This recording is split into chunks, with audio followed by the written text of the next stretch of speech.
পুরো এপিসোড দেখতে জি5 অ্যাপ এখনই ডাউনলোড করুন। গতকাল উর্মির জন্মদিন ছিল না, সেই উপলক্ষে একটু পায়েস করেছিলাম। আসলে কালকে আমরা এই সমস্ত কিছু ভাবার মতন অবস্থায় ছিলাম না। আমি ক্ষুণ্ণ হয়েছিলাম উর্মির ওপর, কারণ আমার কাছে তো উর্মির জন্মদিনের থেকে অনেক অনেক বড় ছিল ওর বাবার মৃত্যুদিন। ওইটা ছিল ওর বাবার মৃত্যুদিন, কিন্তু আপনি আমার সামনে আয়না ধরলেন। সত্যি তো, আমি তো মাই হিসেবে ভাবিনি, আমি কেবল স্ত্রী হিসেবে আমার কষ্টটা ভেবেছিলাম। আপনি আমাকে বুঝিয়ে দিয়েছিলেন, কিন্তু সেটা আমি বুঝেছি অনেক পরে। আমি সেই জন্যে আমার কষ্ট থেকে বেরিয়ে ওকে জড়িয়ে ধরতে পারিনি, ওর শূন্যতাটাকে পূরণ করতে পারিনি। এই দিনে না জন্মালে যে উর্মির মতো লক্ষ্মীবন্ত মেয়েকে আমরা আমাদের পরিবারের একজন করে পেতাম না দিদি।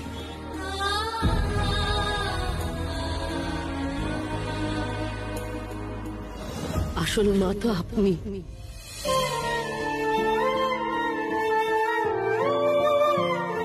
আমি আর সেভাবে মা হতে পারলাম কই? যদি পারতাম তাহলে তো বুঝতাম কতটা শূন্যতা আমার মেয়েটা বুকে বয়ে নিয়ে বেড়াচ্ছে। আর মা হিসেবে আপনি যে অনেক বড়, সেটা আমি বুঝেছিলাম যখন উর্মি কোমাতে ছিল।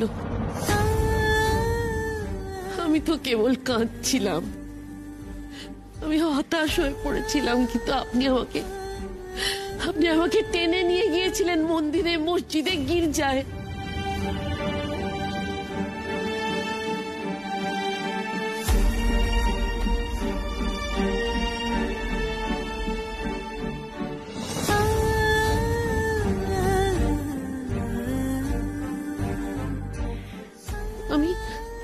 আমি আপনাকে অবাক হয়ে দেখেছিলাম,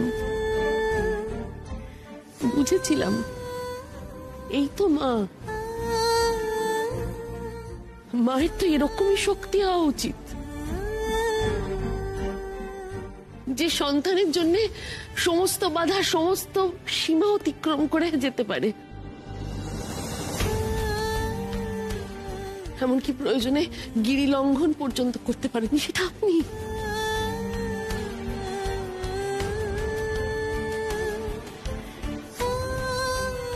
আপনার মধ্যে যে শক্তি আমি দেখেছিলাম।